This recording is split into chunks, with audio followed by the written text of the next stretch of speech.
Hello दोस्तों, नमस्ते भाई, गुड इवनिंग। आदित्य, विराट, शमशद, जयश्री, महाकाल, कैसे हैं भाई आप लोग? देखिए, मैंने कल आपको क्या पढ़ाया था? कल मैंने बहुत स्लो पढ़ाया था भाई। कल मैंने आपको डेविएशन समझाया था। डेविएशन क्या है? डेविएशन का मतलब होता है ओवरऑल इफेक्ट निकालना। अगर कोई वैल्यू किन्हीं 2 या 3 वैल्यू पे डिपेंड कर रही है, अगर हम उन तीनों को चेंज करें तो ओवरऑल इफेक्ट क्या आएगा, वो कैसे कैलकुलेट करते हैं? हम लोग डेविएशन के माध्यम से कैलकुलेट करते हैं। इनकम एक्सपेंडिचर सेविंग वाले क्वेश्चंस मैंने कराए थे। इनकम एक्सपेंडिचर सेविंग में चेंज परसेंटेज कैसे निकालते हैं, और थोड़े आगे बढ़ते हैं इनकम एक्सपेंडिचर पर किस किस टाइप के सवाल बन सकते हैं वो लेते हैं। ठीक है भाई मेरे विशाल? चलिए, क्वेश्चन नंबर 13 आपके सामने आ चुका है मेरे प्यारे भाई। The sum of salary of A and B 43,000। A और बी की सैलरी का सम 43,000 है। A spend 95% of salary, B spend 80% of its salary. If their savings are the same, what is A's salary? सवाल में बोला है कि दोनों की सेविंग सेम है। सेविंग कैसे निकल के आती भाई? इनकम में से खर्चा निकाल दो, सेविंग है। हम ये कहते हैं कि ए की इनकम ए है, बी की इनकम बी है। भैया, ए की इनकम ए है, बी की इनकम बी है। सवाल में ये बोला है कि ए 95% खर्च कर रहा है। अगर ए 95% खर्च कर रहा है तो ए अपनी इनकम का कितना हिस्सा सेव कर रहा है? ए अपनी इनकम का 5% सेव कर रहा है। अगर बी 80% सैलरी खर्च कर रहा है तो बी बचत कितनी कर रहा है? बी अपनी इनकम का 20% बचत कर रहा है। और ए और बी की बचत समान है तो ये बराबर होगा। तो क्या आप यहां से ए और बी की इनकम का रेशियो नहीं निकाल सकते भाई? ए बटा बी कितना आ जाएगा? तो आप कहोगे सर 20/5 यानी कि 4:1। तो यानी कि ए और बी की इनकम का रेशियो 4:1 आ गया। सवाल में पूछा है कि ए की इनकम बताइए। ए की इनकम मतलब ए की इनकम अगर 4 है तो बी की इनकम 1 है। दोनों की इनकम है दोस्तों, दोनों की टोटल इनकम 43,000 रुपए है। तो आप ये बात समझिए, अगर ए की इनकम निकालने तो ये बच्चा जानता है कि टोटल हो रहा है 4 और 1 5। 5 में से ए की इनकम कितनी है? 4 पार्ट। तो 43,000 का 4/5। क्लियर है?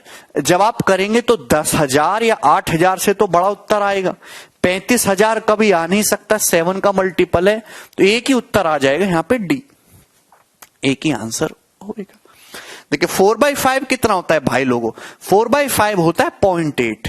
4/5 कितना होता है? 0.8। 0.8 करेंगे ना 34,400 रुपए। ठीक है ना? नहीं पवन इनकम का तो बहुत बेसिक सा क्वेश्चन था, ये बताइए। देखिए बहुत बढ़िया सवाल मैं आपके सामने ले रहा हूं। कौन करेगा भी इस क्वेश्चन को? जल्दी से सोच समझ के करिए इस सवाल को।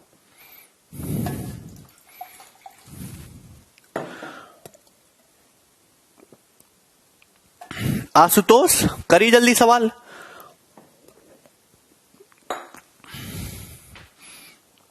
देखिए, ए की इनकम बी की इनकम का 60% है। ए का खर्चा बी के खर्चे का 70% है। ए की जो इनकम है वो बी के खर्चे का 75% है। तो आप बताइए ए की सेविंग्स और बी की सेविंग्स का रेशियो क्या है? ये आपसे पूछा है। देखिए मेरे प्यारे भाई, बहुत बढ़िया सवाल है। 2 बंदे हैं ए और बी। 2 बंदे हैं दोस्तों, ए और बी। ढंग से समझिएगा। मैं आपसे पूछा है सेविंग्स का रेशियो। सेविंग कैसे आता है? इनकम में से एक्सपेंडिचर घटा दो, सेविंग आता है। भैया ये इनकम है। सवाल में बोला है कि ए की जो इनकम है वो बी के इनकम का 60% है। 60% कितना होता है? 3/5 होता है। 3/5 मतलब बी की इनकम अगर 5 रुपए, अगर बी की इनकम अगर 5 है तो ए की इनकम 3 है। ये बोला गया है।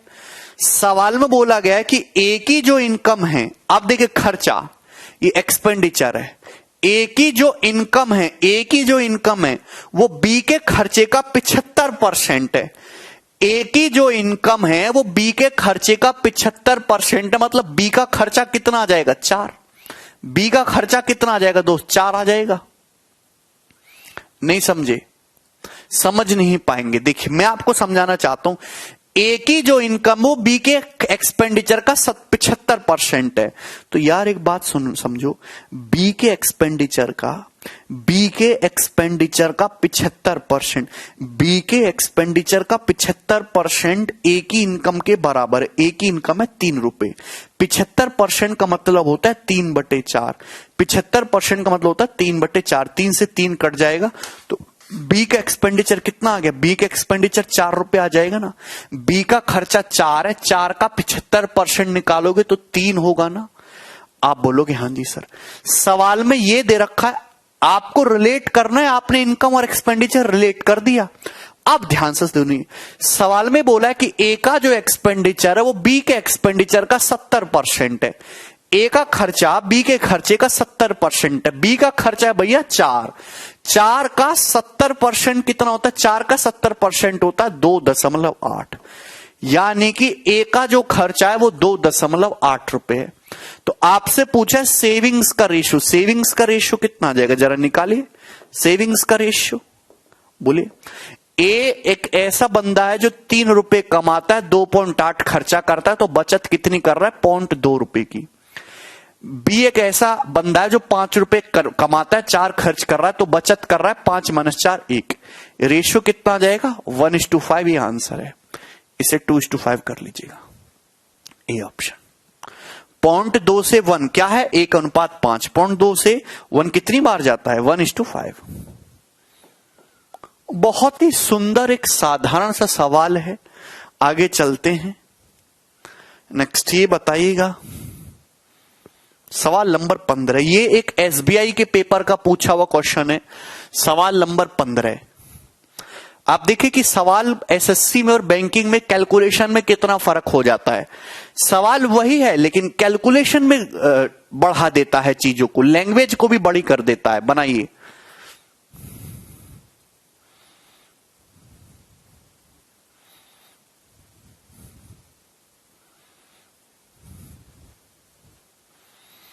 इनकम और एक्सपेंडिचर रिलेट कैसे होगा यूजर। ए की age income is 57:1/7% of B's income. ध्यान सुनेगा, ये है ए, ये है बी। सवाल में ये बोला है कि ए की जो इनकम है, ए की जो इनकम है वो बी की इनकम का 57:1/7% है। 57:1/7% कितना होता है भैया, 14:2/7% का 4 गुना है, 4/7। 57:1/7% कितना होता है, 4/7। ए की इनकम बी की इनकम का 4/7 है, मतलब बी की इनकम अगर 7 है, बी की इनकम अगर 7 है तो ए की इनकम 4 है। इस सवाल में बोला गया है age income is 525% more than B's saving and age saving is 16.66% of beach expenditure. If the difference between age saving and beach saving is 315 रुपए, then find the average income of A and B. बहुत ही सुंदर सवाल है, बहुत ही सुंदर सवाल। Savings के बारे में चर्चा करने, सेविंग्स के बारे में, सेविंग्स के बारे में सवाल में बोला गया है कि ए की जो इनकम है, ए की जो इनकम है वो बी की सेविंग से 525% ज्यादा है। ए की जो इनकम है, ए की जो इनकम है वो बी की सेविंग से 525% ज्यादा है। भैया बी, आप सेविंग से 525% ज्यादा करोगे, किसी संख्या को 525% ज्यादा करोगे तो वो कितना हो जाएगी, 625% हो जाएगी। अगर मैं किसी संख्या को 20% ज्यादा करूंगा तो 120% हो जाएगी। 525% ज्यादा करोगे तो 625% हो जाएगी। देखिए कैलकुलेशन को आसान करने के लिए मैंने यहां पे 2 जीरो बढ़ा देता हूं, 2 जीरो। सवाल में बोला है कि ए की जो इनकम है, ए की जो इनकम है जो 400 है, ये बी की सेविंग से 525% ज्यादा है। मतलब बी की सेविंग का, बी की जो भी सेविंग है, बी की सेविंग से 525% ज्यादा होने का मतलब 525 में 100 जोड़ोगे तो 625%। है भाई, बी की सेविंग का 625% 400 के बराबर है। बी की सेविंग का 625% 400 के बराबर है। कितने बच्चे मेरी इस बात को समझ पाए हैं? कितने बच्चे? अबे गधो, 525% से 525% ज्यादा करने का मतलब 625% हो जाएगा ना। अरे तुम्हें भूत बना दूंगा, कहां से आ गए हो यार तुम? बट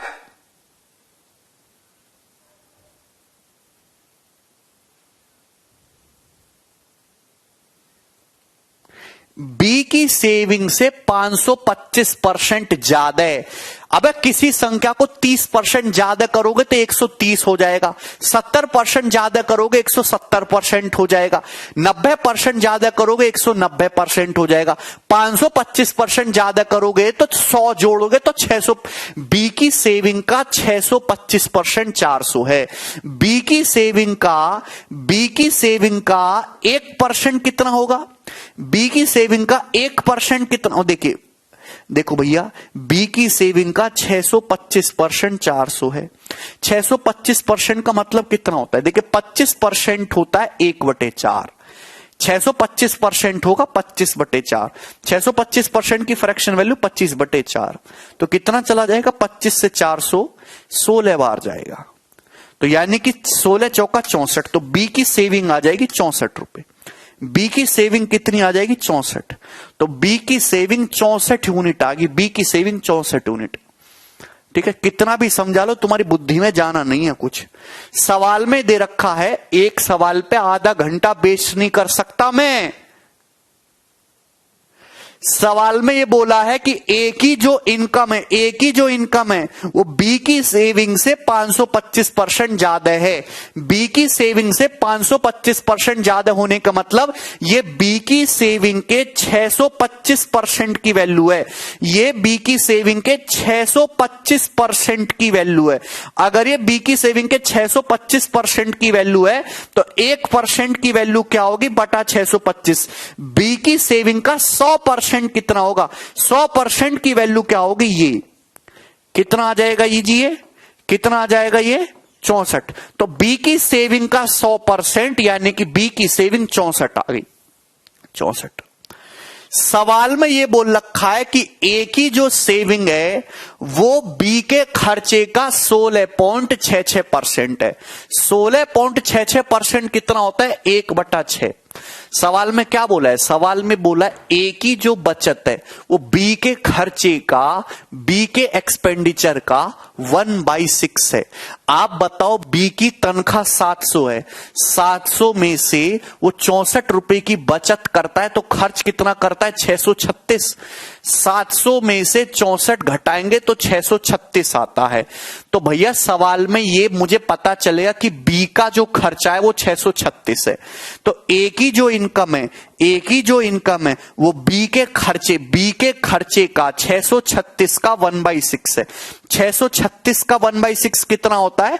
106। यानी कि ए की इनकम आ गई 106, ए की सेविंग आ गई 106, ए की सेविंग 106 आ गई। सवाल में यह बोला है कि ए की सेविंग और बी की सेविंग का डिफरेंस 315 है। ए की सेविंग है, ये बी की सेविंग है। ए की सेविंग और बी की सेविंग में कितना डिफरेंस आ रहा है? तो आप कहोगे सर 42 यूनिट। 42 यूनिट का डिफरेंस सवाल में 315 दे रखा है। 42 यूनिट का डिफरेंस सवाल में 315 दे रखा है। तो 1 यूनिट का मतलब कितना आ जाएगा? 315/42। 315/42। 1 यूनिट का मतलब आ जाएगा 315/42। 312/42। कितनी बार चला जाएगा? 7.5 टाइम्स जाएगा। कितनी बार जाएगा? 7.5 टाइम्स जाएगा। 21 से कट रहा है ऊपर नीचे, 21 से 2 बार, ये 15 बार। 1 यूनिट का मतलब 7.5 रुपए आ गया। 1 यूनिट का मतलब 7.5 रुपीज आ गया। सवाल में क्या पूछा है? सवाल में पूछा ए और बी की एवरेज इनकम बताओ। ए और बी की एवरेज इनकम। एवरेज इनकम कैसे निकालते हैं? ए और बी की एवरेज इनकम का मतलब होता है जोड़ के आधा कर दो। ए की इनकम 400 है, बी की इनकम 700, तो एवरेज इनकम क्या होगी? 400 प्लस 700 1100, 1100 का आधा 550 यूनिट। सवाल में 550 यूनिट के लिए पूछिए। अगर एक यूनिट का मतलब 7.5 रुपए है तो 550 यूनिट की वैल्यू कितनी होगी? 550 गुणा 7.5 रुपए। ये आपसे पूछा है दोस्त, तो पॉइंट से ये 0 हट जाएगा। अच्छी तरीके से जानते कि आंसर दशमलव में नहीं आएगा। आंसर के एंड में 5 बच्चे 25, 5 बच्चे 25, 5 आना चाहिए यूनिट डिजिट पे। ये भी नहीं है उत्तर, ये भी नहीं है, तो यही आंसर है सी ऑप्शन, 4125 रुपए।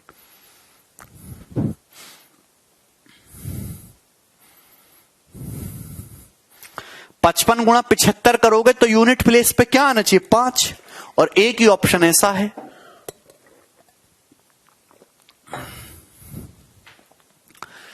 ये एसबीआई पीओ का लेवल है। इतना दिमाग आपका तेज होना चाहिए कि ऐसे सवाल को आप वहां पे 40 सेकंड में सॉल्व कर पाए। ठीक है भाई?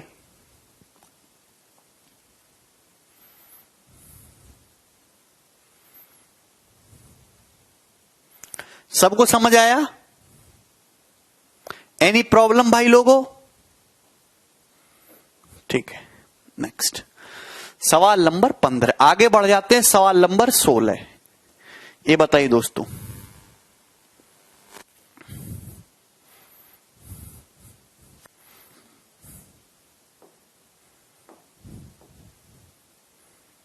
करिए।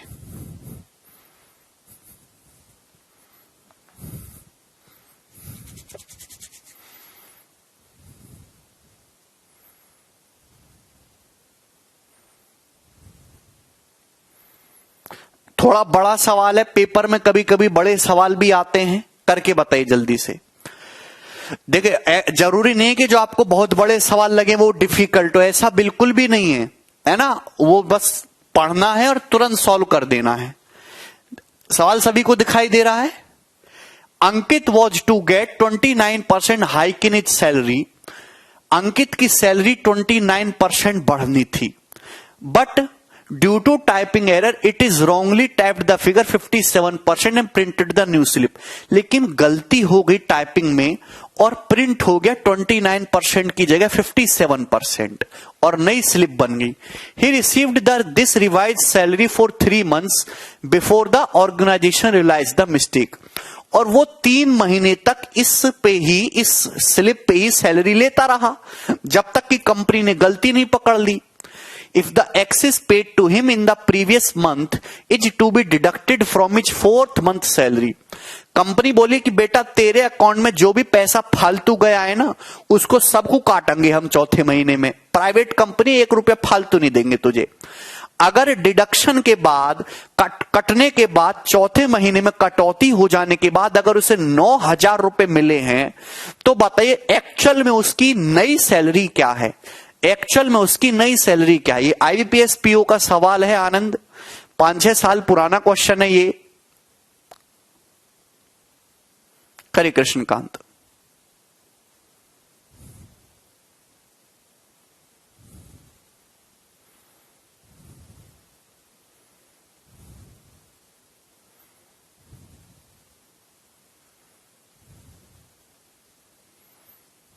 बने जल्दी से।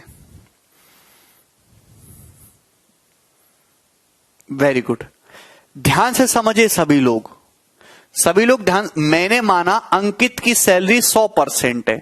भाई अंकित की सैलरी कितनी है? 100%। अंकित की सैलरी है 100%, ये उसकी ओरिजिनल सैलरी है। अंकित की सैलरी 100% है। हाइक का मतलब उमंग बढ़ाना, 100%। अब उसकी सैलरी 29% बढ़नी थी, मतलब 100% से बढ़ के कितनी हो जानी थी? 129%। 129%, नई सैलरी 129% है। जो भी आंसर आएगा 129 का मल्टीपल होगा। ये वाला ऑप्शन नहीं है, ये वाला भी नहीं है, ये भी नहीं है, ये है, यही आंसर हो जाएगा। तो 10 सेकंड में ये सवाल सॉल्व होगा, फिर ऑप्शन से। लेकिन वैसे सॉल्व कैसे होगा वो भी मैं आपको बता रहा हूं। अंकित की सैलरी भाई लोगों 100% है। उसकी सैलरी को बढ़ना था 29%, तो 100% से बढ़ के कितना करोगे 129%। लेकिन गलती से टाइपिंग में गड़बड़ हो गई और उसकी सैलरी जो है 57% बढ़ गई। मतलब अंकित की सैलरी में बढ़ावट कितनी होनी थी 29% की, बढ़ गई 57%। तो यानी कि आप ये कह सकते हैं कि उसकी सैलरी एक्चुअल में बढ़नी थी 29%, लेकिन गलती से प्रिंटिंग में मिस्टेक कर दी, सैलरी बढ़ गई 57%। तो हर महीने वो 28% एक्स्ट्रा ले रहा है। हर महीने उसकी पॉकेट में 28% एक्स्ट्रा जा रहा है कि नहीं? हर महीने उसकी पॉकेट में 28% एक्स्ट्रा जा रहा है। 28% हर महीने एक्स्ट्रा जा रहा है, बोलो। तो 3 महीने तक ये चलता रहा। तो 3 महीने में उसकी पॉकेट में 28 या 84% एक्स्ट्रा चला जाएगा। 3 महीने में 84% उसके पास एक्स्ट्रा चला गया। 3 महीने में 84% उसके पास एक्स्ट्रा चला गया, बोलो हाँ। अब कंपनी बोली बेटा तैने जो एक्स्ट्रा लिया है ना हमारी कंपनी से, इसको तेरी चौथे महीने की तनख्वाह में काट लेंगे। चौथे महीने में अंकित को मिलना है 129%। चौथे महीने में अंकित को मिलना है 129%, 129% मिलना है चौथे महीने में अंकित को 129%। आप बोलोगे हाँ जी सर, लेकिन 84% जो एक्स्ट्रा गया है वो उसकी तनख्वाह में से काट के देंगे। तो 129% ना देके चौथे महीने में उसको 84% कम, यानी कितना पैसा देंगे 45%। तो चौथे महीने में उसके पास केवल 45% दिया जाएगा। उसको कितना पैसा दिया जाएगा 45% दिया जाएगा चौथे महीने में। भैया अब उसकी सैलरी बढ़ के 129% हो चुकी है, 129% मिलना चाहिए। चौथे महीने में 129, लेकिन 84% कम देंगे, 45% देंगे। और कितना पैसा कम दिया चौथे महीने? उसको केवल चौथे महीने में 9,000 रुपए दिया है। 45% दिया है, दिया कितना है 9,000। 45% का मतलब 9,000 है, तो 1% का मतलब आ जाएगा 200 रुपए। 1% की वैल्यू आ गई दोस्तों 200 रुपए। अगर 1% की वैल्यू 200 है, आपसे पूछा है उसकी एक्चुअल में नई सैलरी, तो नई सैलरी है 129%। 1% 200 है, तो 129% कितना होगा? 200 से मल्टीप्लाई कर दो, 25,800 रुपए। तो 25,800 रुपए उसकी एक्चुअल में नई सैलरी है, और डी ऑप्शन आंसर है। कितना आसान सवाल है। मुझे लगता है सारे भाइयों को समझ आया होगा। आगे बढ़ जाएं दोस्तों हम। नेक्स्ट क्वेश्चन ये बताइएगा।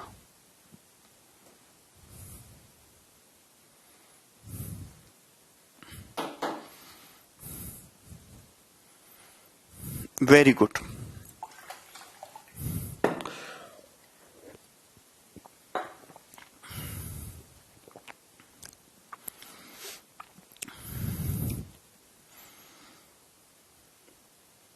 अच्छा वीर,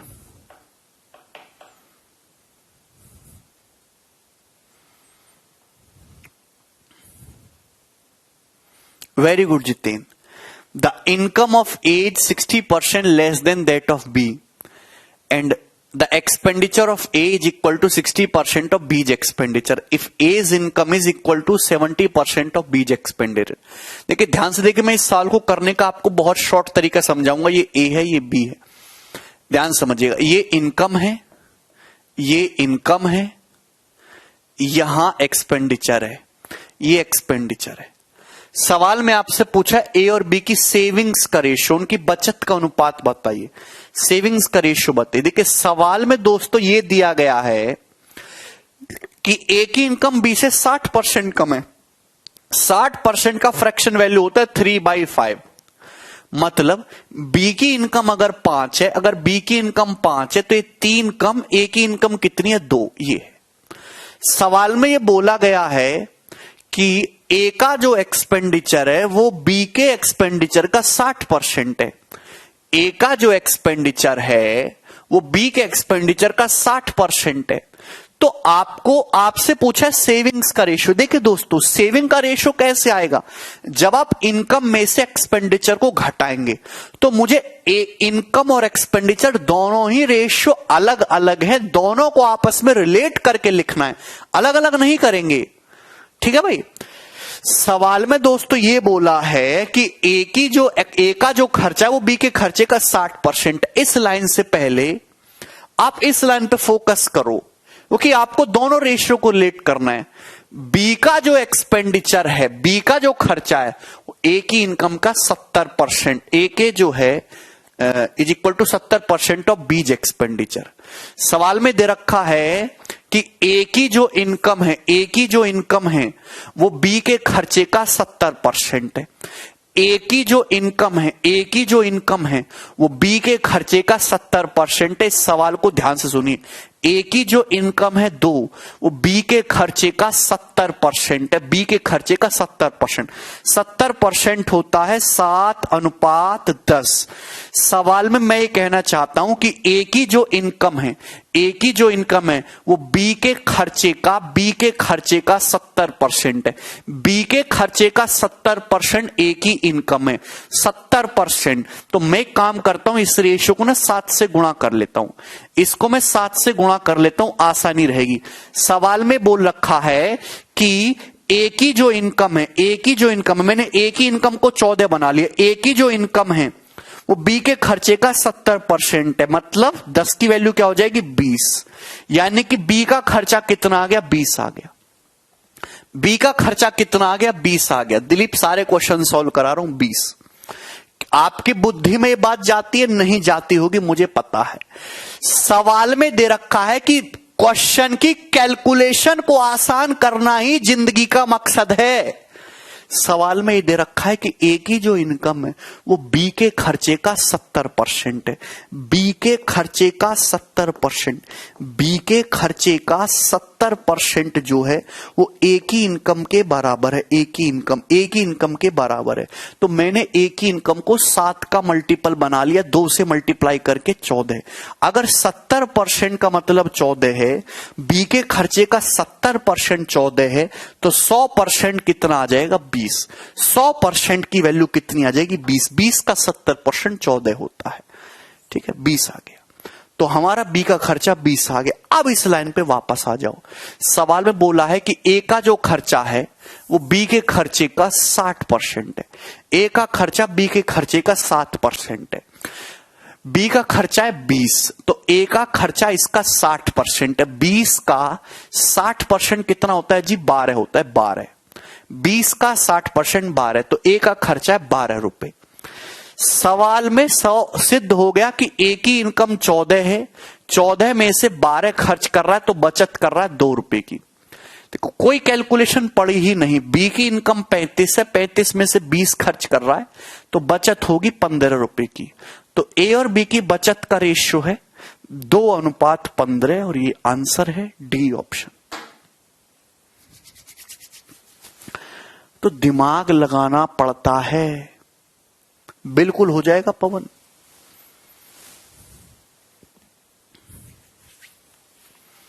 क्या आपको कुछ भी समझ आता है? एक ना एक दिन तुम जरूर समझोगे। आगे बढ़ता हूं मैं, ये देखिए नेक्स्ट 18 नंबर सवाल जल्दी से।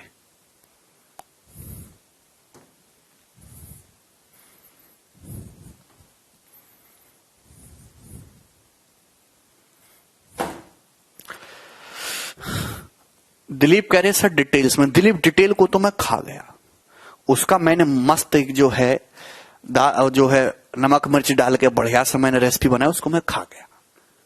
डिटेल में पढ़ेंगे, नौकरी भी तुमको डिटेल वाली देगा वो।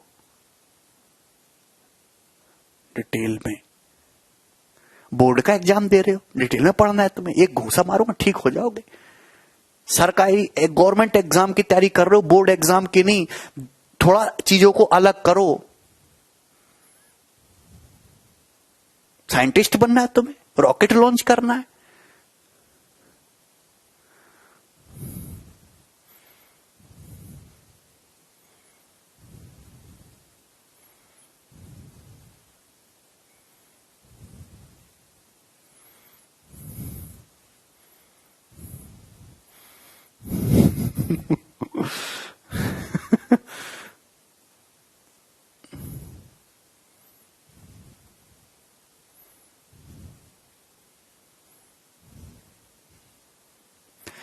ए एंड बी स्पेंड 60% एंड 70। बहुत बड़ा सवाल है। दो बंदे ए और बी, दो बंदे हैं ए और बी, ये इनकम हो गया।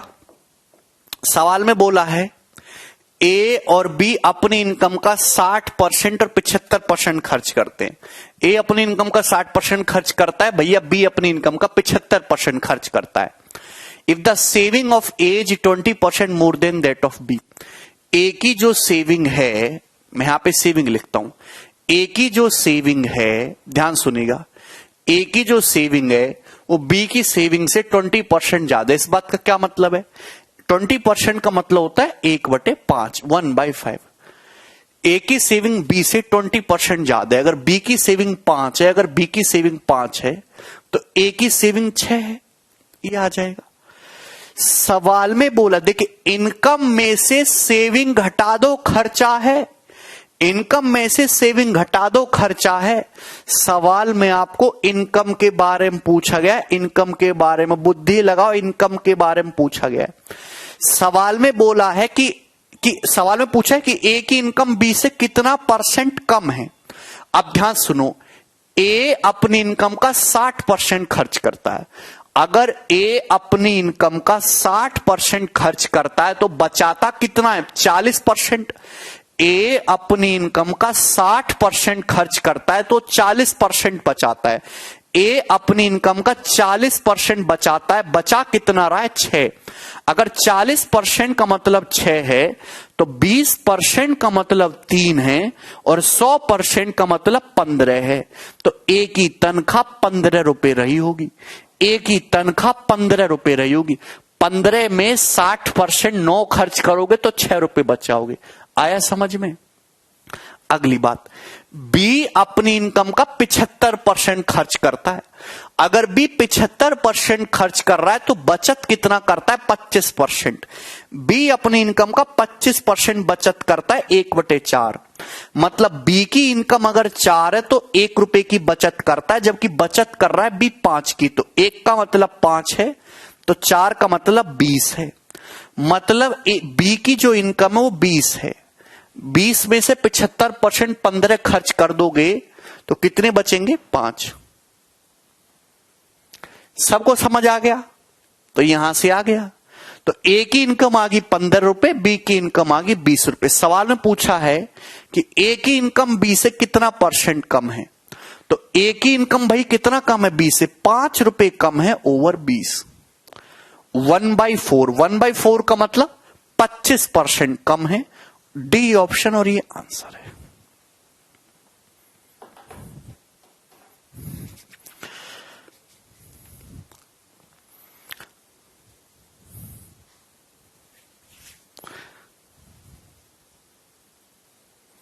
ठीक, सबको समझ आया? मुझे लगता है कि आप मेरी बातों को समझ गए हैं। नेक्स्ट क्वेश्चन की तरफ हम आगे बढ़ेंगे। ये बताइएगा, सवाल नंबर 19 ये बताइए।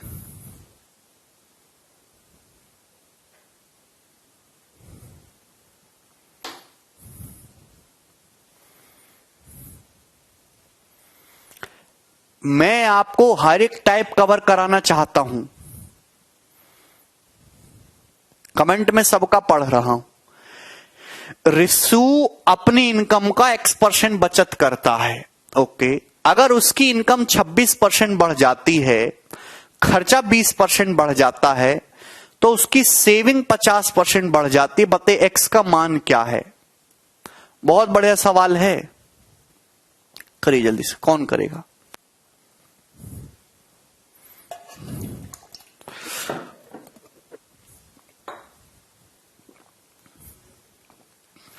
सचिन कह रहे सर इस सवाल को डिसीजन से करवा रहे। तुम्हारी डिसीजन कर दूंगा अभी तुम्हारा। रिसू अपनी इनकम का X% बचत करता, उसकी इनकम 26% बढ़ी, खर्चा उसका 20% बढ़ा, बचत उसकी 50% बढ़ी है।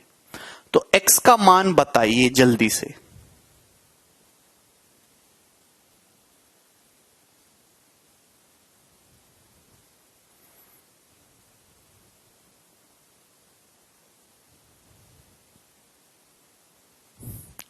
बोलो।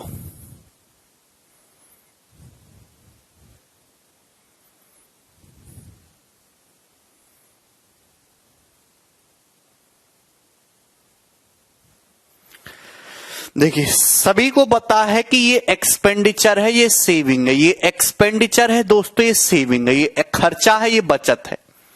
हालांकि ये सवाल मुझे एलिगेशन में डालना चाहिए था, ये गलत डल गया यहां पे, कोई बात नहीं। रिसु अपनी इनकम का X% बचाता है, उसकी इनकम 26% बढ़ जाते, खर्चा 20% बढ़ गया। रिसु का खर्चा कितना बढ़ गया? इनकम और ये सेविंग और कुल मिला के expenditure, sorry expenditure saving overall income. ध्यान सुनिएगा, रिसु की जो खर्चा है वो 20% बढ़ गया, खर्चा बढ़ गया 20%। बचत कितनी बढ़ गई? भी बचत बढ़ गई तुम्हारी 50%, बचत बढ़ गई 50%। रिसु की इनकम बढ़ गई 26%।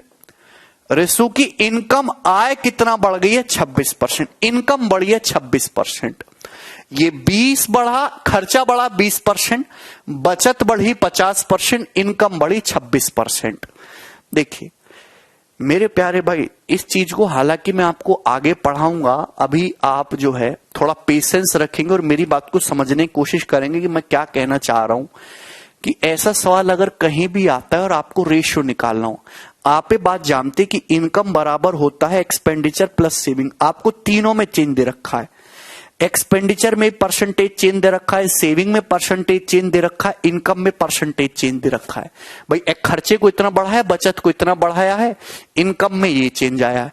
तो आप यहां पे इनकम बराबर है एक्सपेंडिचर प्लस सेविंग के, तो आप यहां से रेशियो डायरेक्ट निकाल सकते हो। इसको बोलते हैं एलिगेशन। बस आपको घटाना है, बड़ी संख्या में से छोटी संख्या को घटाना है।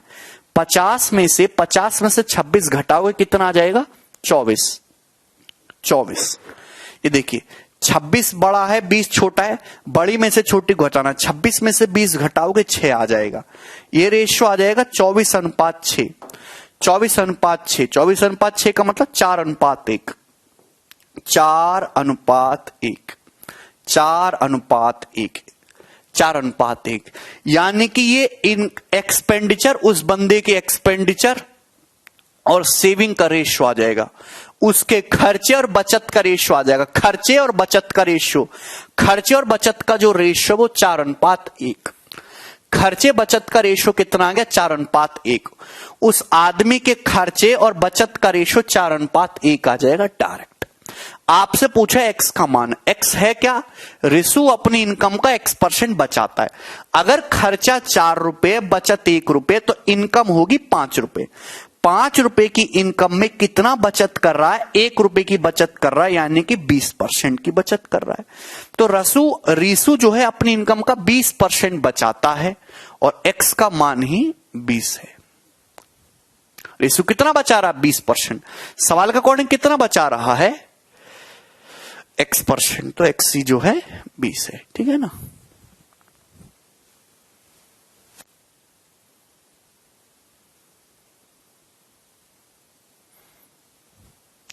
क्लियर है? बहुत ही सिंपल है, एक ही लाइन का सवाल होता है लेकिन जबरदस्त एक क्वेश्चन बनता है। एक्स लेके नहीं करना है, एक्स लेके करोगे तो चीजें कॉम्प्लिकेटेड हो जाएंगी। आएगा वहां भी यही। ठीक है? हाँ राकेश, वेरी गुड दोस्तों। आगे बढ़ते ये बताइएगा सभी लोग। चलिए सवाल नंबर 20। This is very important question.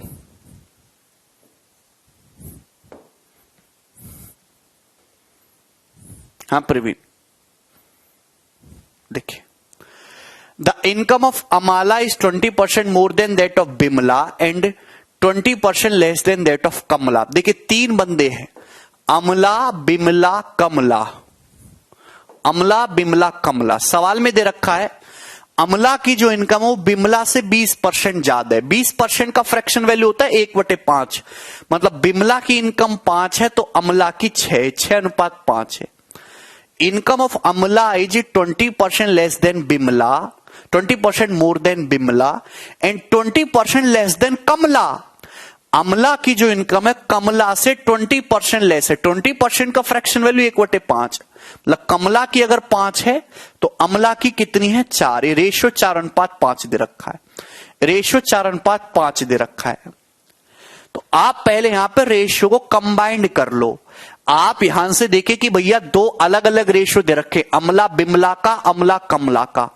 यहां ये 6 है, यहां ये 4 है, तो 6 और 4 को सेम कर लेते हैं भाई, 12 12 12 12 सेम कर लेते हैं। 6 को 12 बनाने के लिए 2 से मल्टीप्लाई करना पड़ेगा, ये 12 हो जाएगा, ये 15 हो जाएगा। यहां अम्ला को 12 बनाने के लिए 3 से मल्टीप्लाई करना पड़ेगा, 3 चौक 12, सॉरी यहां पे कितना था, ये 6 5 था, 2 से 12 10 हो जाएगा, सॉरी 12 10 आएगा, 12 10, ठीक है। यहां 3 से, 3 चौक 12, 3 पंजे 15, अगर अमला की 12 है तो कमला की 3 पंजे 15, 15 हो जाएगा, 12 10 15 रेशियो आ जाएगा। ये रेशियो आ गया तीनों का, 12:10:15, ठीक है। तो जब भी ऐसा सवाल आता है, जो कॉमन होता है ना बंदा, जो कॉमन बंदा होता है दोनों रेशियो में अलग अलग, उसको बराबर कर लेते हैं। आपको अमला बिमला का रेशियो दिया, अमला कमला का रेशियो दिया है, अमला की इनकम दोनों जगह सेम कर लेते हैं। 6 और 4 को एलसीएम 12 होता है तो 12 12 बना लेते हैं। तो तीनों की इनकम का रेशियो आ गया 12 10 15। अब हुआ क्या, कमला की इनकम 4% घट जाती है और बिमला की इनकम 10% बढ़ जाती है। तो कमला की इनकम बिमला से कितने % ज्यादा है? आप ध्यान से सुनिएगा। कमला's इनकम गोज डाउन बाई 4%, कमला की इनकम 4% घट गई। भी 15 का 4% होता है 0.6, 0.6 घटा दोगे तो 14.4, तो कमला की इनकम होगी 14.4। बिमला की इनकम 10% बढ़ गई, तो बिमला की इनकम में 10, 10 का 10% होता है 1, तो 1 बढ़ा दोगे तो 11 हो जाएगी, तो बिमला की इनकम होगी 11। सवाल में दे रखा है then the percentage by which Kamla's income would exceed Bimla's is nearest to. बताइए कमला की इनकम बिमला से कितने % ज्यादा है अप्रोक्स, तो बताइए 11 से कितना ज्यादा है? कमला की इनकम कितना ज्यादा है बिमला से? तो आप कहोगे सर 3.4 ज्यादा है ओवर 11, ठीक है। देखिए 11 का 30% होता है 3.3, ये 3.3 से थोड़ा सा ज्यादा है, मतलब 30% से थोड़ा सा ज्यादा आएगा उत्तर 31%, ये ऑप्शन 31%। अरे परसेंटेज में निकालना है तो 100 से गुणा करेंगे, परसेंटेज का साइन लगाएंगे, ठीक है, ये आ जाएगा अप्रोक्स 31%। बहुत सुंदर सवाल है, नहीं राजीव? आगे बढ़ते हैं नेक्स्ट सवाल की तरफ। तो ये जो है आपके सवाल चल रहे हैं इनकम एक्सपेंडिचर बेस्ड, ठीक है। आगे बढ़ते हैं, 2 सवाल और बचे हैं, ये बताइए।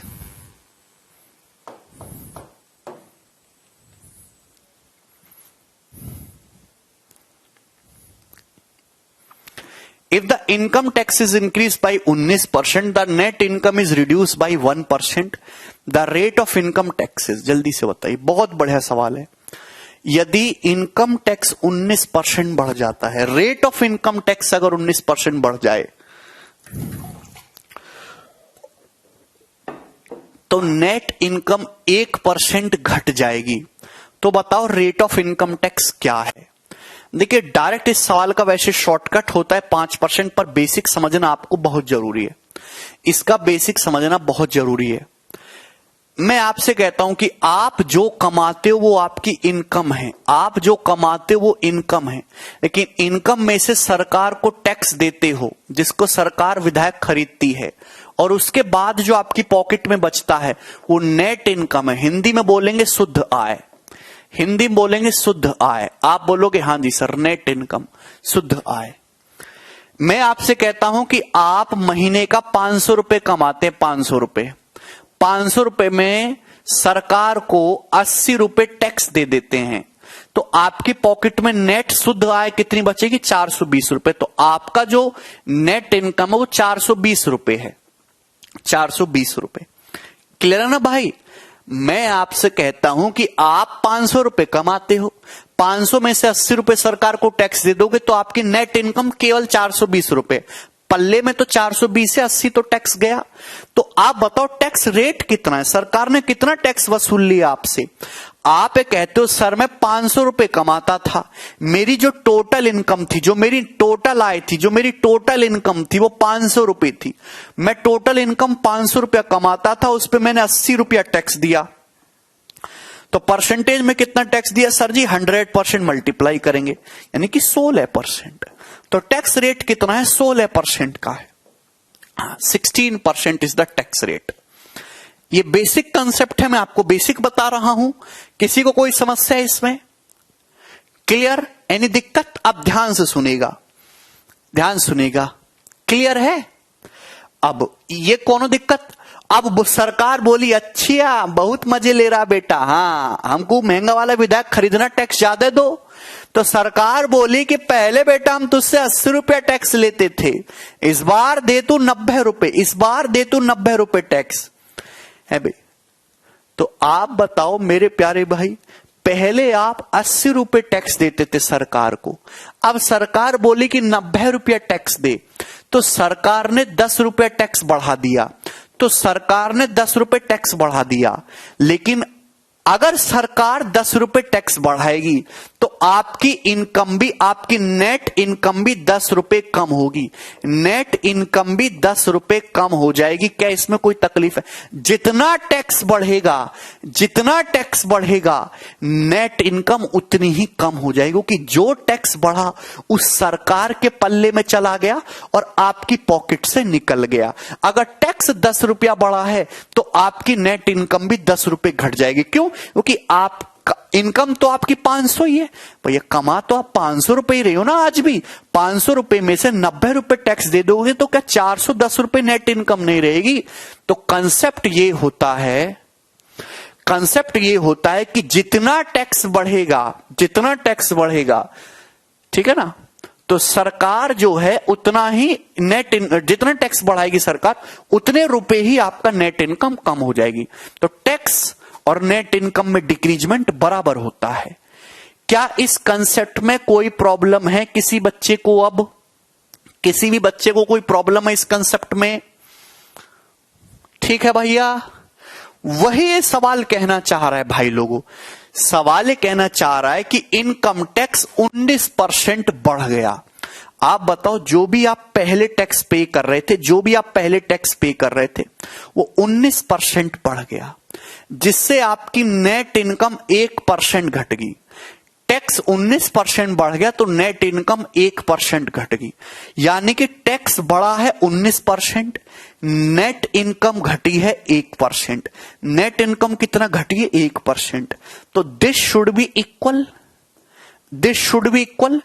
टैक्स का 19% बराबर होना चाहिए नेट इनकम का 1%। टैक्स का 19% बराबर होना चाहिए नेट इनकम का 1%। जितना भी आपका इनिशियल टैक्स था वो 19% बढ़ा, नेट इनकम जो भी इनिशियल थी वो 1% घटी, तो टैक्स का 19% should be equal to net income का 1%। तो आप यहां से देखोगे तो टैक्स से नेट इनकम का रेशियो कितना आएगा? नेट इनकम का रेशियो कितना आ जाएगा? तो आप कहोगे सर 1/19, 1/19, 1/19, 1/19 रेशियो आ गया विराट। तो आप मुझे एक बात बताइए, आप मुझे दोस्तों एक बात बताइए, सरकार, आप एक बात बताओ कि आप सरकार को 1 रुपए टैक्स देते हो, 1 रुपए टैक्स देते हो। सवाल में पूछा है कि रेट ऑफ इनकम टैक्स क्या है, आयकर की दर क्या है। आप 1 रुपया टैक्स देते हो सरकार को और 19 रुपए आपकी नेट इनकम है, शुद्ध आय है, तो आपकी टोटल इनकम क्या रही होगी? आपकी टोटल इनकम क्या रही होगी बताओ? अबे बता दो भैया। टैक्स रेट किस पे निकलता है? टोटल इनकम पे। आप सरकार को 1 रुपया टैक्स देते हो, आपकी पॉकेट में 19 रुपए बचे, तो आपकी टोटल इनकम 20 रुपए रही होगी। 19 और 1 20। उस 20 रुपए पर आपने सरकार को टोटल इनकम 20 रुपए पर 1 रुपया टैक्स दिया है, यानी कि टैक्स रेट क्या? 1/20, और 1/20 का मतलब 5%। ये आंसर है। तो रेट ऑफ इनकम टैक्स जो है वो 5% है, सी ऑप्शन।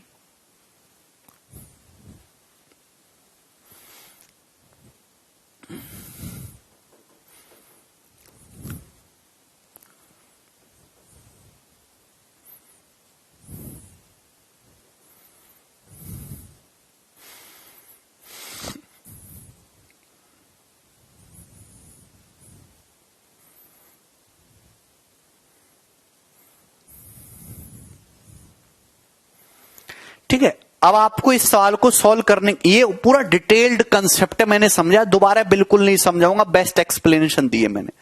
आपको इतना करने की जरूरत नहीं, हालांकि आपको आना चाहिए, हो सकता है अगली बार सवाल में कुछ चेंज कर दे, कंसेप्ट पता रहेगा तो आप कर तो लोगे। देखिए सवाल में अगर आपको कोई भी सवाल ऐसा आता है कि इनकम टैक्स 19% बढ़ गया, नेट इनकम 1% घट गई, तो इनकम टैक्स का रेट क्या है, तो आप डायरेक्ट कर सकते हैं, ये 1 है भैया, 1/1 + 19, ये आ जाएगा ना डायरेक्ट। सवाल में किया तो हमने यही है ना, 1/1 + 19, 1/20 यानी कि 5%, डायरेक्ट शॉर्टकट आ जाएगा 5%, ठीक है ना।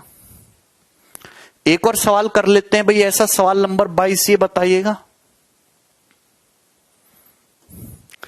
If the income tax is increased by 22%, income tax 22% बढ़ जाता है, then net income is reduced by 3%, the rate of income tax, net income is reduced by 3%, तो 3/3 + 22 ये हो जाएगा, तो 3/25, 1/25 4% होता है, 3/25 12%, तो रेट ऑफ इनकम टैक्स आ जाएगा 12%, डायरेक्ट शॉर्टकट है, कंसेप्ट में आपको पढ़ा ही चुका हूं, आप कर लोगे। अरे हाँ है ना, कुछ तो बोलो।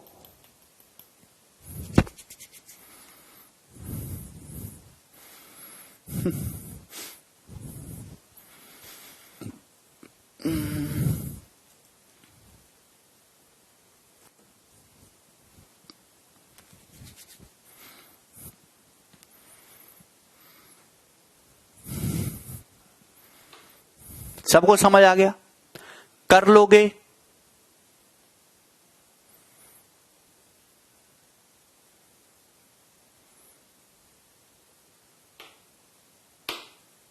ठीक है, और ये आपका इनकम एक्सपेंडिचर बेस्ड पैटर्न खत्म होता है। मैंने आपको 22 सवाल कराए, अरे खुश हो, संतुष्ट हो। इनकम एक्सपेंडिचर बेस्ड पैटर्न पे मैंने आपको 22 क्वेश्चंस कराए, हर एक वैरायटी मैंने कवर करने की कोशिश की, इगड़म तिगड़म सब तरीके से, आपको समझ आया होगा। आगे चलते हैं, नेक्स्ट चीजें। अब आ गया ड्राई फ्रूट फ्रेश फ्रूट वाला question, dry fruit fresh fruit वाला क्वेश्चन, ठीक है।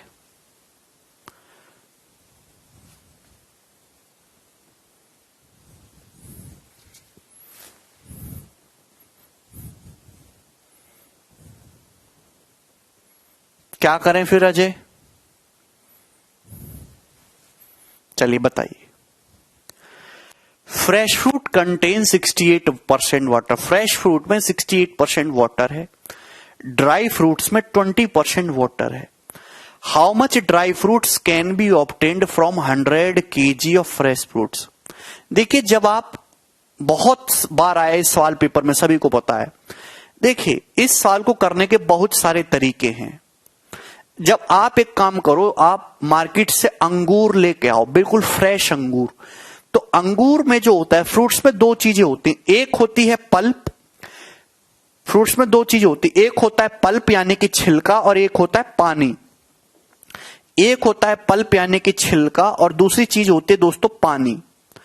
तो आप जब ताजे फल खरीद के लाते हैं तो उनमें छिलका होता है और पानी, दोनों चीजें होती हैं। अब जैसे जैसे वो सूखने लगते तो पानी जो है क्वांटिटी कम होने लगती है, उनमें से पानी उड़ जाता है, पानी कम हो जाता है, पानी उड़ जाता है।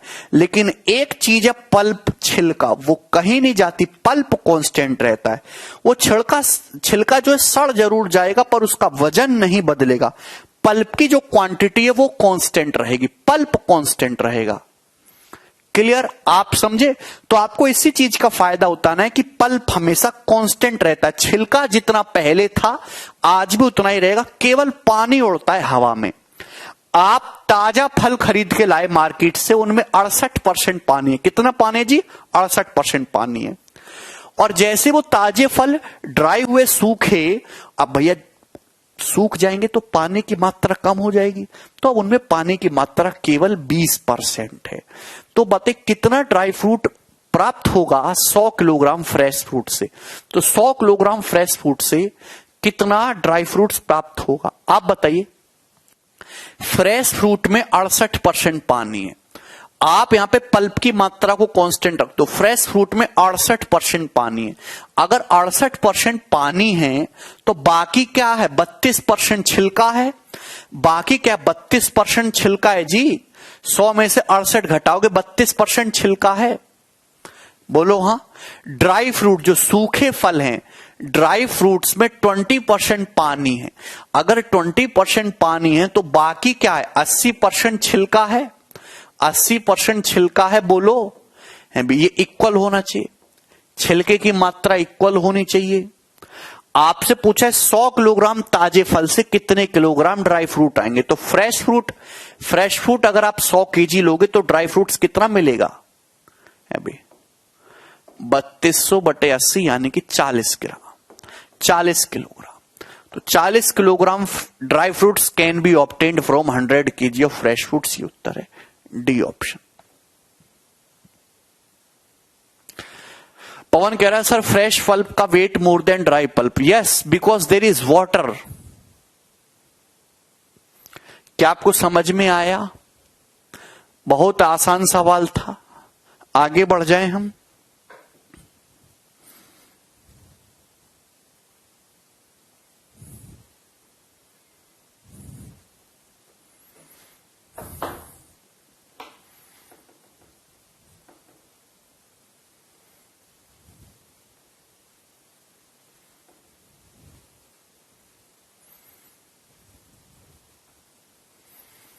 No need to repetition. ऐसे सवाल में रिपीट करने की कोई जरूरत नहीं है, क्योंकि इसमें कुछ नया है ही नहीं।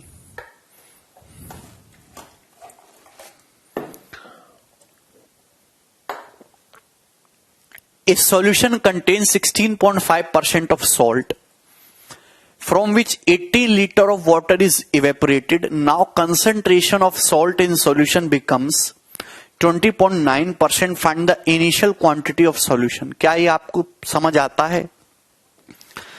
देखिए,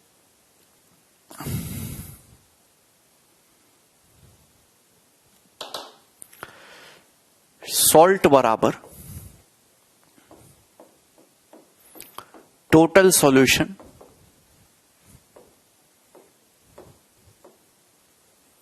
इनटू कंसंट्रेशन।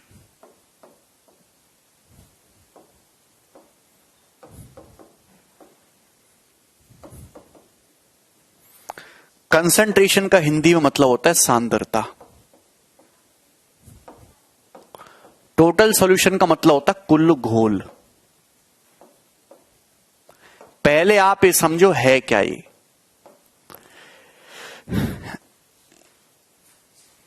देखिए, आप नमक पानी का मिश्रण बनाते हैं।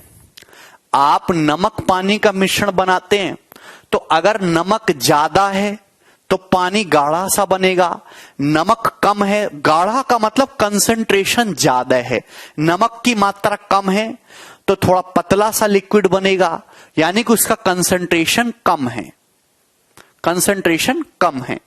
जैसे मैं आपसे कहता हूं कि आपके पास 70 लीटर सॉल्यूशन है। आपके पास एक बाल्टी है, बाल्टी में टोटल 70 लीटर नमक पानी का घोल है। आपके पास एक बाल्टी है, बाल्टी में टोटल 70 लीटर नमक पानी का घोल है। अब इस 70 लीटर में 12% जो है इसका कंसंट्रेशन है 12%। कंसंट्रेशन का मतलब 12% उसमें नमक है। आपके पास टोटल 70 लीटर नमक पानी का घोल है जिसमें से कंसंट्रेशन 12% है, मतलब उसमें 12% नमक है। तो 70 लीटर का 12% कितना होता है? 8.4। यानी कि नमक की मात्रा कितनी आ जाएगी? 8.4 ही आ जाएगा ना। 70 का 12% 8.4। ये सभी लोगों को समझ में आई? ये बेसिक है, ये हर कोई बच्चा जानता है। अब ध्यान से सुनिएगा। एक घोल में 16.5% नमक है। घोल बना हुआ है नमक पानी का घोल बना हुआ, उसमें नमक कंसंट्रेशन कितना है? 16.5%।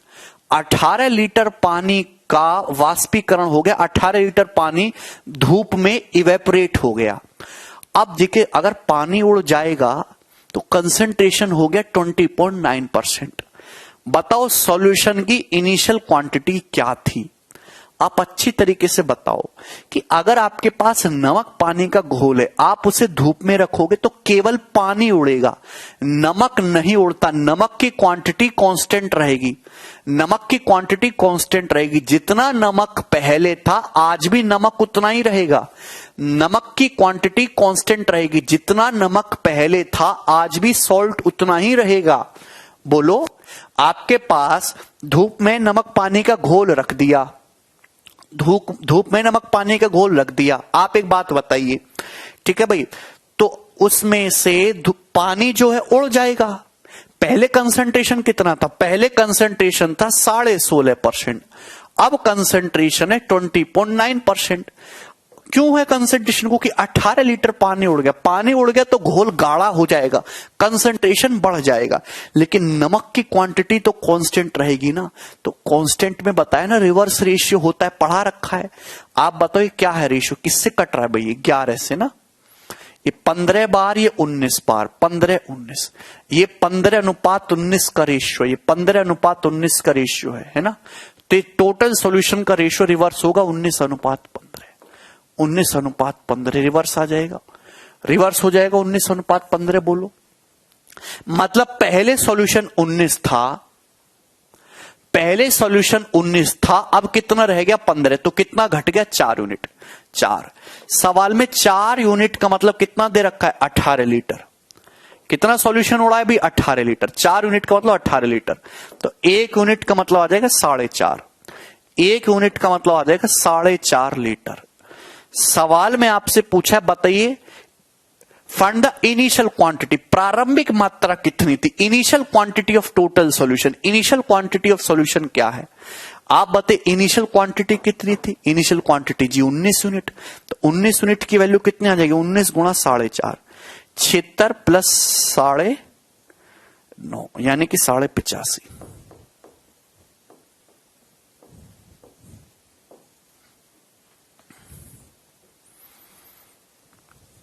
ये आंसर है, ए ऑप्शन।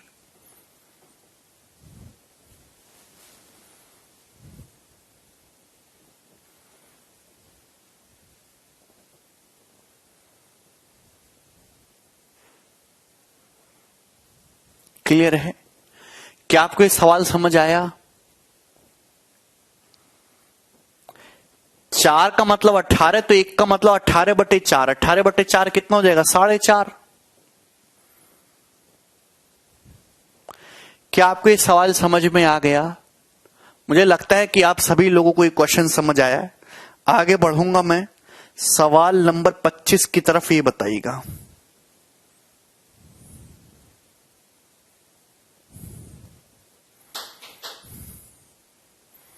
हाँ, any other method is also available, you can skip.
There is 26.4% sugar in the 28-liter solution of sugar and water. After boiling 6-liter water get evaporated from it, then the percentage of left sugar in the solution. आप अच्छी तरीके से जानते हैं कि sugar कैसे निकालते हैं, सुगर कैसे निकालते हैं? सॉल्यूशन इनटू कंसंट्रेशन, कि घोल कितना है और उस घोल में सुगर का परसेंटेज कितना है। सॉल्यूशन इनटू कंसंट्रेशन, यही है। घोल कितना है और कंसंट्रेशन कितना है। क्लियर है। शुगर बराबर सॉल्यूशन इनटू कंसंट्रेशन। घोल कितना है, कंसंट्रेशन कितना है। आपके पास एक घोल है जिसमें 26.4% शुगर है, 28 लीटर सॉल्यूशन में। शुगर और वाटर का एक घोल है, चीनी पानी का बढ़िया। कितना घोल है भाई, 28 लीटर घोल है जिसमें 26.4% चीनी है। घोल को हमने गर्म किया, फिर 6 लीटर पानी उड़ गया, तो बताओ रिमेनिंग घोल में कितने परसेंट चीनी होगी। आप जानते हैं कि जब आप गर्म करोगे तो केवल पानी उड़ेगा, शुगर कांस्टेंट रहेगा। जितना शुगर पहले था आज भी उतना ही शुगर रहेगा। यानी कि ये सॉल्यूशन और कंसंट्रेशन का रेशियो रिवर्स होना चाहिए। भाई पहले सॉल्यूशन कितना था, 28 लीटर था, अब सॉल्यूशन कितना है, 6 लीटर पानी उड़ गया तो 22 हो गया। यानी कि 28 रेशियो 22, सॉल्यूशन का रेशियो ये है 28-22, यानी कि 14-11, 14-11। तो कंसंट्रेशन का रेशियो रिवर्स आ जाएगा ना, 11:14। कंसंट्रेशन का रेशियो रिवर्स आ जाएगा, 11:14। आप बताइए पहले कंसंट्रेशन कितना था, 26.4%। तो 11 का मतलब है 26.4%। कितनी गुना है ये, 11 दूनी 22, 2.4 टाइम्स।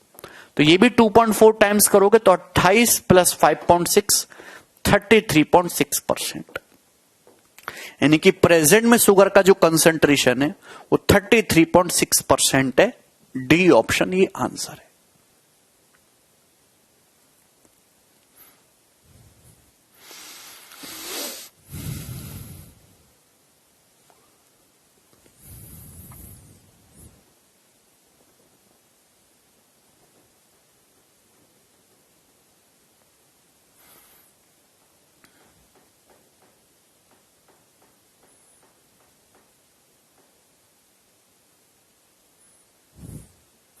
क्या आप लोगों को ये चीज समझ में आई।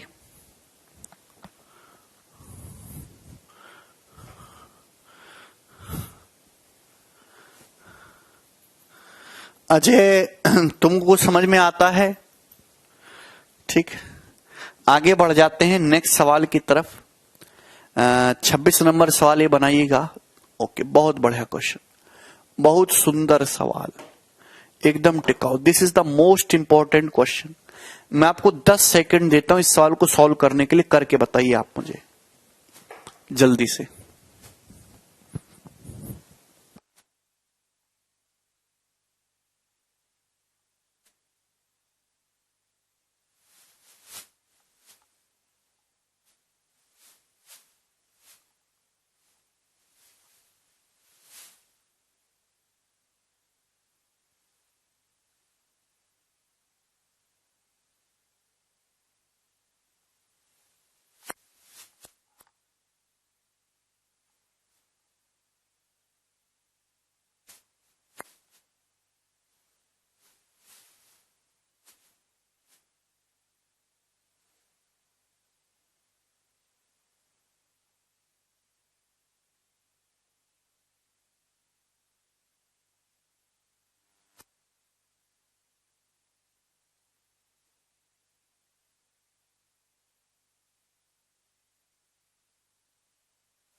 of the adult population in a certain village 42% of men and 24% women are married. Assuming that no man marries more than one woman and vice versa, the percentage of total population of adult who are unmarried is. देखिए मैं आपको समझाना चाहता हूं, बहुत ही आसान question है। एक गांव है, गांव में जो मेल और फीमेल आपस में शादी करते हैं, एक से ही शादी करेंगे।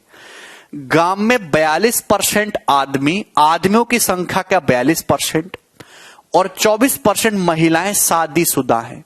तो आप बताओ, अगर गांव में 20 आदमियों की शादी हुई होगी तो 20 ही औरतों की शादी हुई होगी। यानी कि total number of married main, total number of married women same होना चाहिए। मैं आपसे कहता हूं कि मैं, हालांकि इस बात को लिखने की जरूरत ही नहीं, अब डायरेक्ट रेशियो सिखा चुका हूं मैं आपसे कहता हूं कि जैसे गांव में टोटल M आदमी है और टोटल W वुमेन है। गांव में टोटल M आदमी है और W वुमेन है, M मैन है, W वुमेन है। कितने आदमियों की शादी हो चुकी है? 42% की शादी हो चुकी है। तो मेल का 42% मैरिड है, जबकि वुमेन का 24% मैरिड है। वुमेन की संख्या का 24% मैरिड है। तो दिस शुड बी इक्वल। तो यानी कि आप यहां से मैन और वुमेन की संख्या का रेशियो निकाल सकते हैं। मैन और वुमेन की संख्या का रेशियो कितना आ जाएगा? 24/42, 6/7, 6/7। तो यहां से मैन और वुमेन की संख्या का रेशियो आ जाएगा 6/7। यही है ना? सॉरी, 6 से आएगा 6 चौक 24, 4/7 आएगा। ठीक है ना? तो ये लाइन आपको लिखने की जरूरत नहीं थी, ये लाइन आपको डायरेक्ट लिखने की जरूरत नहीं थी, क्योंकि आपको मैंने बता चुका कि जब आपको इक्वल करना ही करना है तो 24 उधर आ जाएगा, 42 इधर आ जाएगा, 24/42। डायरेक्ट आप मैन वुमेन का रेशियो निकाल सकते हो। 24 उधर चला जाएगा, 42 उधर चला जाएगा, 6 से काटोगे 4 और 5 7। तो मैन वुमेन की संख्या का रेशियो आ जाएगा 4:7। ठीक है भाई? आप देखिए, ध्यान से समझिएगा सब लोग। अच्छी कुछ भी चंदन है। सवाल में ये दे रखा है, पूछा ये सवाल में, बताओ कि टोटल, यहां पे टोटल एडल्ट पॉपुलेशन का कितने % अनमैरिड है? टोटल एडल्ट पॉपुलेशन का कितने % अनमैरिड है? आप एक बात बताओ, एक काम करते हैं, कैलकुलेशन को आसान करने के लिए यहां पे 2-2 जीरो बढ़ा लेते, 2-2 जीरो बढ़ा लेते, 2-2 जीरो। मतलब मैं ये कह सकता हूं कि 400, अगर गांव में 400 आदमी है तो 700 औरत है। तो टोटल कितनी आ गई भी? टोटल गांव में 1100 आदमी हो गए। टोटल गांव में 1100 आदमी हो गए। टोटल गांव में 1100 एडल्ट लोग हो गए। सवाल में आपसे पूछा कितने % अनमैरिड है, अनमैरिड पूछा है। आप बताओ, 42% आदमियों ने शादी करी है, 42%। अगर 400 आदमी हैं तो 400 का 42%, 400 का 42% होता है 168। 168 आदमी ने शादी करी है।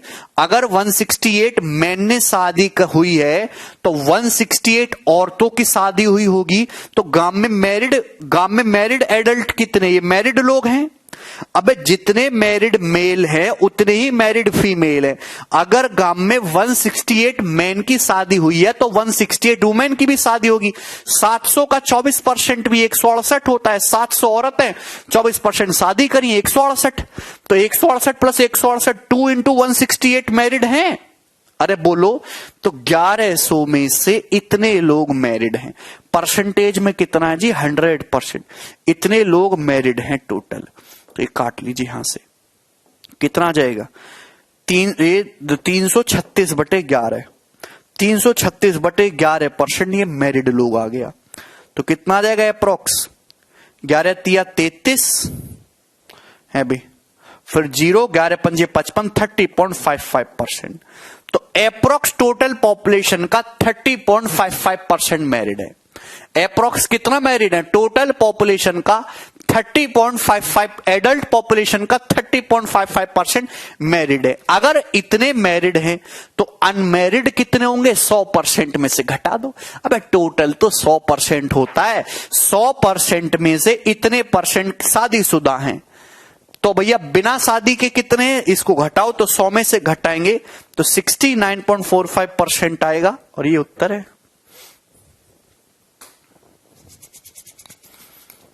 बहुत ही सुंदर सवाल है।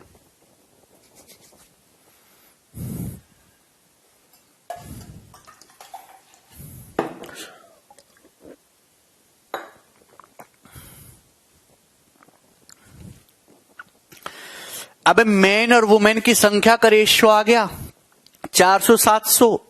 टोटल एडल्ट कितने होंगे, 400 plus 700 1100।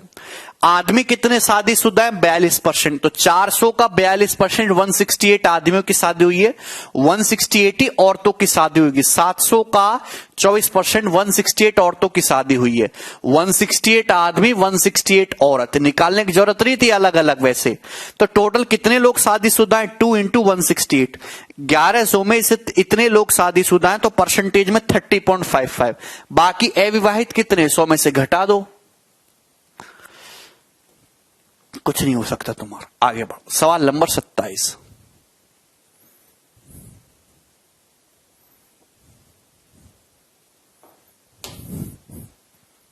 Next,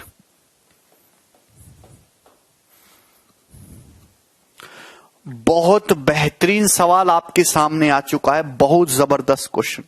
this is the most important question of our exam, most important question.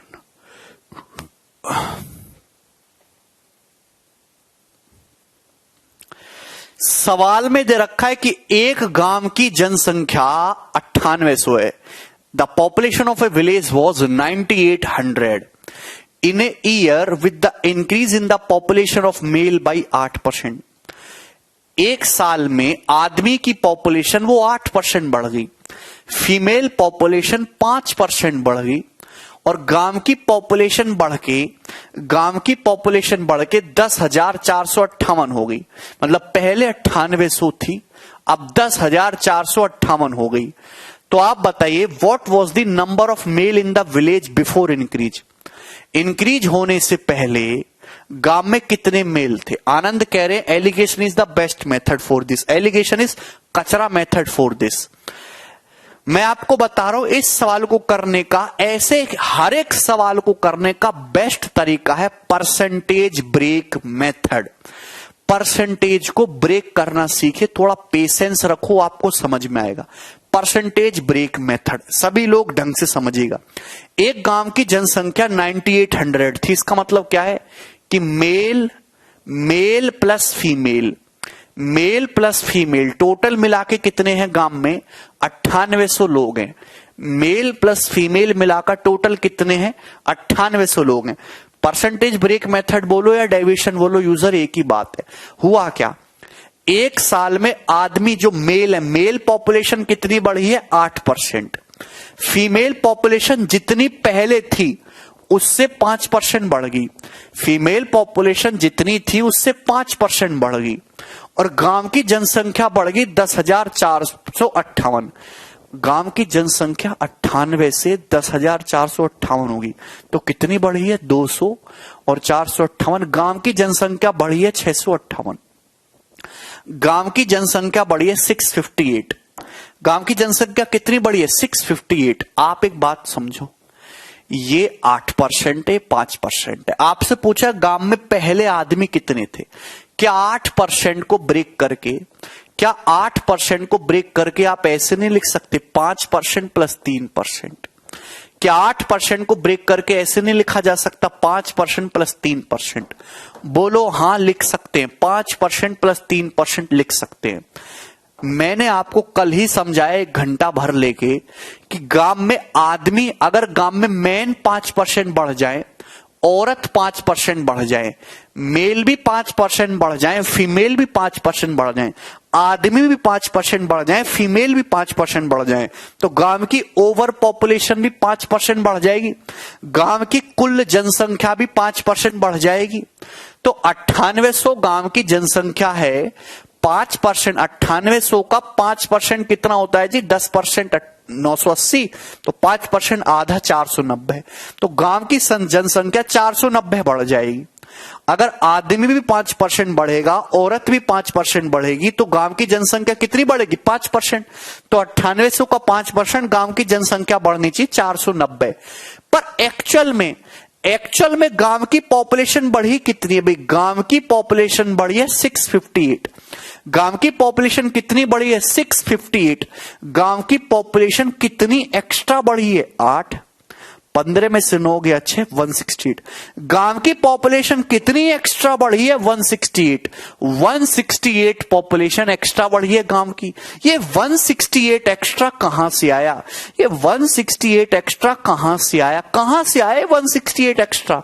ये 168 एक्स्ट्रा कहां से आया? अरे बोल दो, चीख चीख के बोलते क्यों नहीं भैया? ये जो मेल है ना, ये जो मेल है, ये 5% ना बढ़ के ये 8% बढ़े। यानी कि जो मेल पॉपुलेशन है ना, ये मेल पॉपुलेशन जो एक्स्ट्रा 3% बढ़ी है ना, यानी कि मेल पॉपुलेशन का 3% ही 168 के बराबर है। मेल पॉपुलेशन का 3% ही 168 के बराबर है। ये जो मेल पॉपुलेशन 3% एक्स्ट्रा बढ़ी है ना, वही 168 है। मेल पॉपुलेशन का 3% ही 168 है। तो मेल पॉपुलेशन का 1% कितना होगा? मेल पॉपुलेशन का 1% कितना होगा? तो आप कहोगे सर 3 पंजे 15, 3 चिंग 18, 56। मेल पॉपुलेशन का 3% 168, तो मेल पॉपुलेशन का 1% 56। तो मेल पॉपुलेशन का 100% कितना आ जाएगा जी? 5600। यानी कि 5600 मेल पॉपुलेशन का 100% है। किसी संख्या का 100% मतलब खुद वो संख्या।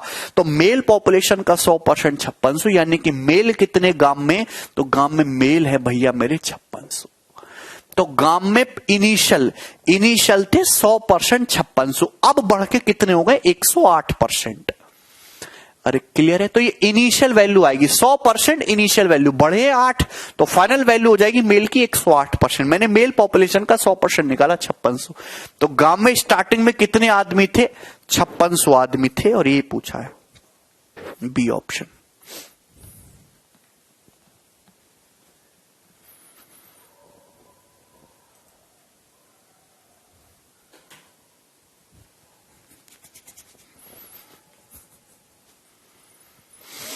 रघु क्या है? 490, 9800 का 5%, 9800 का 5% है 490। 5% मेल बढ़े, 5% फीमेल बढ़े, तो भैया पॉपुलेशन भी 5% बढ़ेगी।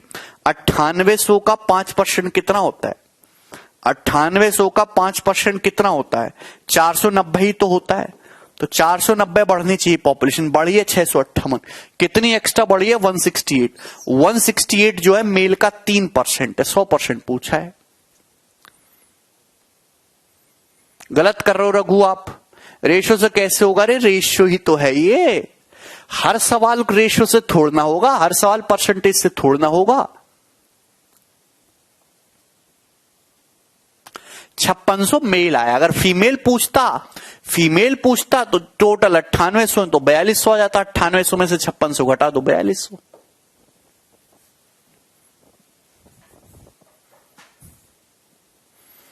आगे बढ़ते हैं। नेक्स्ट ये बताइएगा।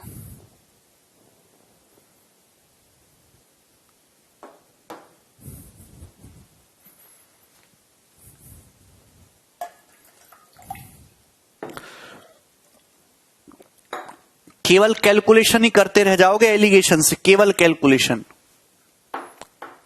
एनटीपीसी में आया था, बिल्कुल आएगा। Total population of A city 9500। एक सिटी की टोटल पॉपुलेशन 9500 है। तो मैं आपसे कहना चाहता हूं, एक सिटी में मेल हैं और फीमेल भी हैं। मेल प्लस फीमेल सिटी में कितने हैं? तो आप कहोगे सर जी 9500 है, 9500 है, 9500 लोग हैं शहर में। मेल पॉपुलेशन 14.2% बढ़ गई। मेल पॉपुलेशन 14.2% बढ़ गई। मेल पॉपुलेशन कितनी बढ़ गई? 14.2%। Female population increase by 17.7। Female population 17.7% बढ़ गई। फीमेल पॉपुलेशन बढ़ी 17.7%। Total population of town becomes 11003। Town की टोटल पॉपुलेशन बढ़ के 11,003 होगी, तो 9500 से बढ़ के टोटल पॉपुलेशन 11,003 हो गई। अगर आउट ऑफ टोटल पॉपुलेशन 15% लड़के हैं, टोटल फीमेल पॉपुलेशन में 18% गर्ल्स हैं, तो बॉयज और गर्ल्स का डिफरेंस बताओ। आंसर जो भी आने वाला है 3 का मल्टीपल होगा, ना ये ऑप्शन है ना ये, एक ही ऑप्शन ऐसा है जो 3 का मल्टीपल है और यही उत्तर होगा। ये होगा डायरेक्ट। सवाल में दे रखा है कि गांव में जितने भी मेल है शहर में, उसमें मेल पॉपुलेशन का 15% लड़के हैं, तो ये लड़के हो गए। मेल में 15% लड़के, जो फीमेल है फीमेल में 18% गर्ल्स हैं।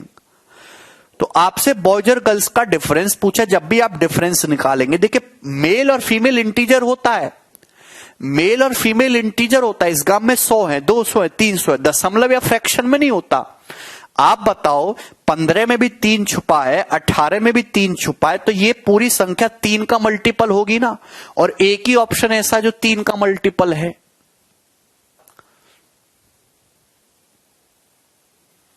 समझ में आया ना? 15 में भी 3 है, 18 में भी 3 है, पूरी संख्या 3 से कटेगी।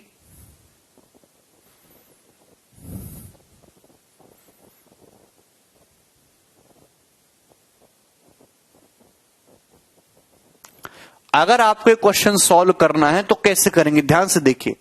मेल पॉपुलेशन बढ़ी 14.2%, फीमेल बढ़ी 17.7%। तो क्या 17.7 को ब्रेक करके ऐसे नहीं लिख सकते? 14.2% 14.2% प्लस 3.5% लिख सकते हो कि नहीं लिख सकते हो? आप कहेंगे सर बिल्कुल लिखेंगे। शहर की जनसंख्या 9500 से बढ़ के 11,003 होगी, तो कितनी बढ़ी है? 500, 1000, 1503। शहर जनसंख्या बढ़ी है 1503।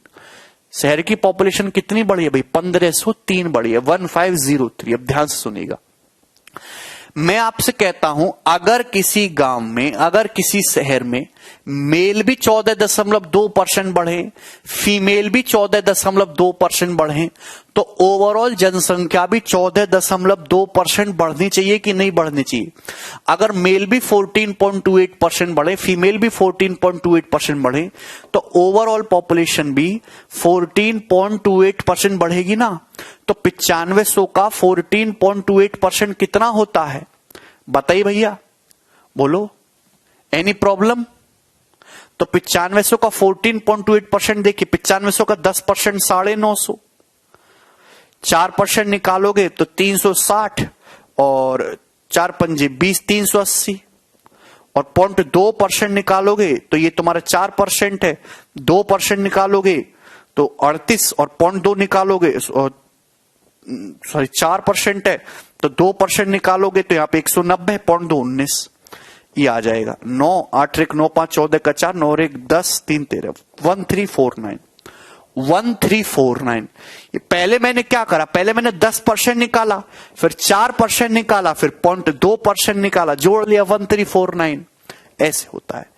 यानी कि अगर मेल भी 14.2% बढ़े, फीमेल भी 14.2% बढ़े, तो शहर की पॉपुलेशन भी 9500 का 14.2% 1349 आया था ना, 1349 बढ़नी चाहिए।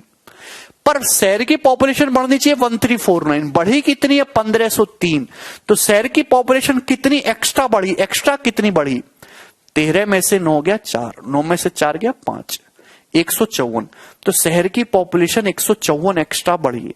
ये 154 कहां से आया? ये 154 कहां से आया? तो क्या आपको इस विषय में जानकारी नहीं है कि भैया ये बताइए कि ये तो 14.2% बढ़े हैं, ये एक्चुअल में 17.5% बढ़े थे। फीमेल पॉपुलेशन 3.5% एक्स्ट्रा बढ़ी है। तो फीमेल पॉपुलेशन का 3.5% ही 154 है। फीमेल पॉपुलेशन का 3.5% ही 154 है। फीमेल पॉपुलेशन का 3.5% ही 154 है। तो अगर फीमेल पॉपुलेशन का 3.5% 154 है, 3.5% अगर 154 है, तो आप बताइए फीमेल पॉपुलेशन का 100% कितना होगा? 100% निकालेंगे यहां से, 7 से जाएगा ये, 7 दूनी 14, 7 दूनी 14, 4400। तो फीमेल पॉपुलेशन आ जाएगी दोस्तों 4400। फीमेल पॉपुलेशन आ जाएगी दोस्तों 4400। क्या इसमें कोई तकलीफ है? फीमेल पॉपुलेशन आ जाएगी 4400।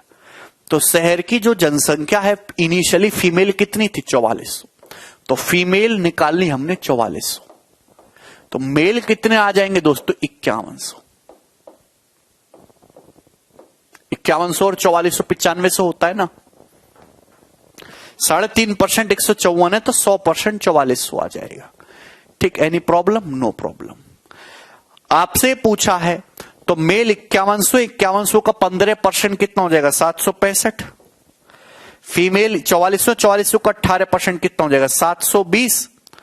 और ये 15 हो जाए, 15 पंजे 75 और ये 18% निकालोगे तो 18 चौक 72, 720 और ये 72, 720 और 72 792। डिफरेंस पूछा ना, ये पे डिफरेंस पूछा है तो डिफरेंस कितना आ जाएगा? 27।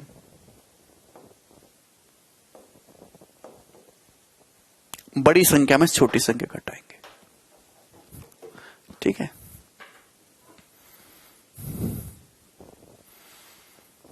ये पूरा सॉल्व हुआ है आपका।